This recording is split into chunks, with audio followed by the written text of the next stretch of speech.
நம்ம தானா இது? ஆமாம், முக்கியமாக கலை. நான் இப்போ தான் சொல்லிட்டு இருந்தோம், சேமிப்பினுடைய அவசியம் என்னன்னு இவ்வளோ நேரம் நானும் இப்போ தான் பேசிகிட்டு இருந்தேன். சேமிப்பு உங்களுக்கு விருச்சிக ராசிக்காரங்கள் இப்போ சேமிப்பு ஃபோக்கஸ் பண்ண போகிறீங்க, நிறைய சேர்த்து வைக்கணும்னு தோணும். நண்பர்களே, ஒன்று புரிந்து கொள்ளுங்கள், எப்போ நீங்கள் நமக்கு ஒன்றுமே இல்லாமல் நம்ம ஒரு ஸ்ட்ரக்காகி ஒரு லிமிட்டில் மாட்டுவோம், நம்மகிட்ட ஹாஸ்பிட்டலைசேஷன் ஆகும்போதோ, நம்ம வீட்டில் ஏதாவது ஒரு அதிர்ச்சி வரும்போதோ, நம்ம கையில் பணம் இல்லைன்னு முதல்ல அப்போ தான் நம்ம வருத்தப்படுவோம். என்னடா நம்ம சேவிங்ஸ் பண்ணாமல் விட்டுட்டோமே, நம்ம நல்லா தானே இருந்தோம், நம்ம ஏன் நம்மளே நொந்துக்குவோம். மாதம் ஆனால் இவ்வளோ வச்சுருந்தா கூட இந்நேரம் எனக்கு இவ்வளோ இருந்திருக்குமே, நான் தப்பு பண்ணிட்டேனே அப்படின்னு நீங்கள் வருத்தப்படுறதே எப்போனா சேவிங்ஸ் இல்லாதப்போ தான். அந்த சேவிங்ஸை நோக்கி இந்த வருடம் இந்த மாதம் உங்கள் காலடி எடுத்து வைப்பீங்க, இனிமேல் சேவ் பண்ண போகிறீங்க.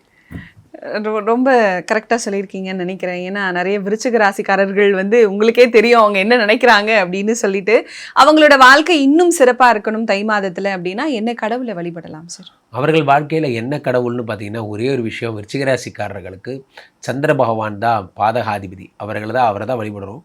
3ஆம் இடம் என்பது சனியினுடைய வீடு என்பதால் சனி 5ஆம் இடத்திலிருந்து யோகங்களை தந்தால் தான் இதெல்லாம் ஆச்சு. அப்போது திருநள்ளாறு ஒரு தடவை போயிட்டு வந்துடணும். அதே மாதிரி இவர்களை வந்து சனி இப்போ சென்னையில் இருக்கிறவங்கள வந்து பொழிச்சலூர் சனீஸ்வரர் கோயிலுக்கு போயிட்டு வரலாம். அங்கே பொழிச்சலூர் குரோம்பேட்டு பக்கத்தில் இருக்குது, அங்கே போகலாம்.